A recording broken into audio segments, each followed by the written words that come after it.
Hey, good morning, everyone. Happy New Year. Welcome to 2026. Um, it's been a minute. It was a very chaotic last part of 2025. But nevertheless, the Lord is good. So we're just thankful to be here. But nevertheless, hope everyone had a wonderful holiday season. Everybody will be getting back to the swing of things on next week. But we're in 2026. Thank God we made it. So today I just want to talk about this thing that kind of bothered me I saw on YouTube, and I just kind of want to talk about it here for a second, about Jamal Bryant and his wife. So there's that video that probably most of y'all saw on YouTube they went to some type of a function for HBCUs, I believe it was, and the dress that she was wearing. Now, the whole conversation and whatever was sparked obviously by what she was wearing and whether she should have wore it or not. So here's my opinion. No, what she wore was totally inappropriate. The Bible speaks about being modest. That outfit was not even close to being modest. Now, there have been criticisms both ways. So there have been a lot of women, to include supposedly Christian women, who have no problem with what she's wearing. I question their Christianity, or at least their Bible knowledge, at the very least. No, the dress that she had on was not see-through. That was, flesh tone fabric. But nevertheless, it was nowhere near modest. It was not something that should be worn by a first lady or an elect lady, depending on where you come from, or a pastor's wife, whatever moniker you want to give to her. That's not appropriate, regardless if it's a church event or not. The Bible speaks about women of God being modest. That was nowhere near modest. That's something that was not appropriate. He should have never let her get out of the house with it on. All these women that are saying that she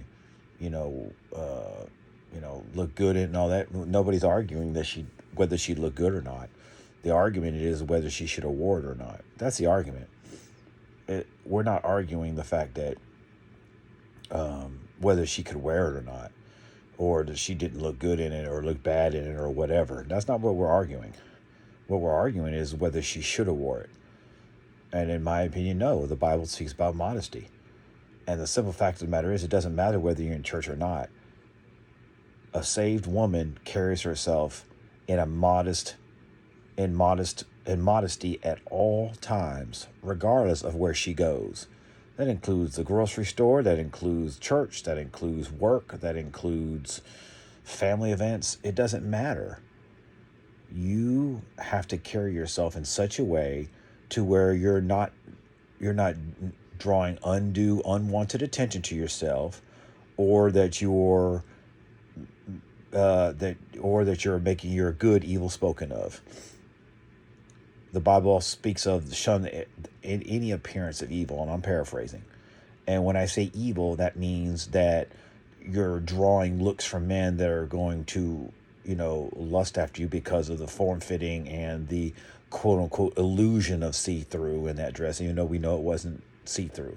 I mean, even though it wasn't actual skin that she was showing, was covered, but you can't tell from far away. So should she have worn it? No. And then Jamal Bryant, because I'm not going to call him a pastor because he's an apostate. I don't care what anybody says. He's an apostate, and all that agree with him are apostates too. He doesn't preach the word. He preaches a social gospel. A broke clock is right twice a day. So of course he's going to put a little word in there to justify what he does. But he's an apostate, just plain and simple. That's what he is. And it's all show. He's so focused on the social gospel, he's not focused on the word of God. He's a joke. He's been a joke a long time. And the simple fact of the matter is he sat up there to justify, and basically what it was is he wasn't justifying it to try to, you know, make it the church look good or anything like that. He was just clapping back at people on the internet defending his wife, which, okay, that's what, yeah, a husband's supposed to defend his wife, but she was wrong. So you're not defending somebody who's wrong. The word is more important than her and what she looked like and what dress she wore. And then he said, well, I'm the one that bought the dress. Well, that makes you even more wrong. As the man of the house, you're responsible. And of course, you're the one that should get the blame. She should know better, being that that she's supposedly the assistant pastor or whatever. She should know better. But guess what? You're the man of the house. And so you admitted to buying the dress and wanting her to wear the dress because you wanted her to look good. Okay, but you can be modest and still look good. You know, he brought the extreme example of everybody wants people to be anointed to look like, you know, a slave or a pilgrim or somebody, you know, what, all this other stuff. And that's stupid. He just being stupid. You could be modest and still look good. You could still, you know what I'm saying, look good and not look like you just came out of a strip club or you just came out of a, you know, whatever. No, you can be modest and still look good and still be feminine. It's absolutely ridiculous what Jamal Bryant was saying. He's an absolute idiot. He's a joke, and all he did was he just did a clap back, and all his congregants in his church have no clue what they're in. They're there because they like the controversy he brings, the social justice stuff that he represents. He agrees with LGBTQ. They love all that stuff. They go to that church as an excuse to say they went to a church, even though they're really not getting any word in that church. Again, a broke clock is right twice a day. So all these people that agree, and there are of course a lot of other first ladies and Christian women agree with what she wore. Y'all are just as ridiculous as she is. Y'all are lumped in. I don't care who you are. Y'all are just as bad as she is. Y'all don't read the word either. It's ridiculous. The word doesn't change. He says, I'm the same yesterday, today, and forever. That means the word don't change. Stop trying to change the word to fit your needs. We're tired of all this feminism in the church. It's not the Bible. Okay, stop. You two talking about, you know, she grown. She can wear wherever she wants. I agree. She grown. She wear wherever she wants. He admitted he bought the dress and he wanted her to put it on. He let her out of the house like that. He's the one responsible. So in reality, in one part, he's right. He's the one that should be getting the criticism because he let her out the house like that. And he was also right in his video stating that, you know, we put so much attention on what women wear that we should be focusing on the men too. Yeah, we should be focused on the men. These men pants too tight. These men be wearing makeup. These men be wearing all this other stuff they shouldn't be wearing either. Totally agree with them on that. Again, a broke clock is right twice a day. I agree with them on that. But see, this is the thing. Your outward appearance, a lot of times, is a reflection of the inner you. So if you like to wear that stuff that makes you look like a sex worker, then you probably got that spirit inside of you. He is allowing her to be looked at in a certain way going out that house, and he shouldn't want that. Stuff like that is for you inside the house. What you do inside your house is your business. That's your business. The bed is undefiled. Do what you do. But when you leave that house, you should be modest. You should carry yourself as a pastor's wife. That's a responsibility. He said, well, I'm the public figure. You know, I don't have, you know, that's fine. Come after me, but don't come after my. No. When she became a pastor's wife, she's a public figure now too. So guess what? She's going to get criticism just like you are. She decided to marry you. She knew what she was getting herself into. So when you become a pastor's wife, guess what? You're a public figure too. And again, I'm not the quote unquote position of first lady, elect lady, whatever is a man-made position. There's nothing biblical about it at all. It was just it was something the church made because they wanted to be like the world, and probably the women felt they weren't being respected, so they made this position so they feel better about themselves. I'm not a fan of first ladies and elect ladies. We have them. It's fine. It is what it is, but it's not biblical. Okay.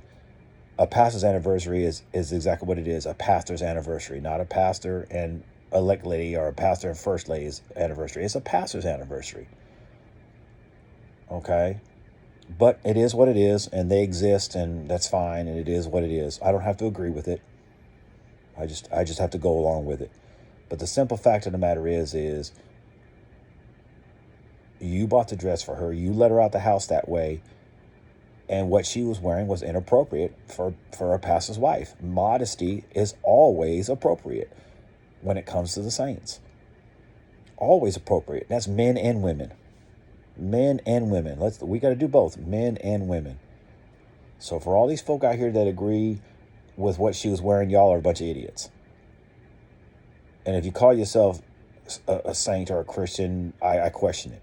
There's no possible way that you can agree with what she was wearing and call that appropriate for a pastor's wife. It's just no way. It's impossible. Impossible.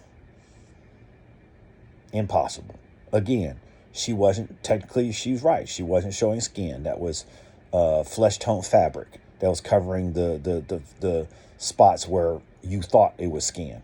It doesn't matter. From far away, you can't tell. You can only tell when you get up close enough to see that that's fabric too. The same things that cheerleaders and cheerleaders and folks like that wear, when it's cold. You think they're not wearing clothes, but they're actually wearing flesh tone, to keep them warm. So that's fine, that whatever, but you can't tell from far away. So it was just totally inappropriate. And for Jamal Bryant to try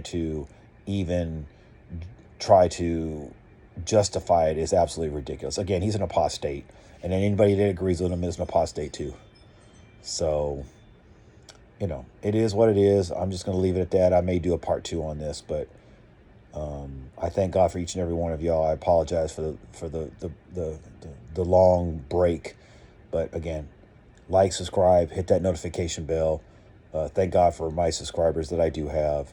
I pray that 2026 will be a better year than 2025, and that I'll be able to get on here a whole lot more. So until next time, God bless you.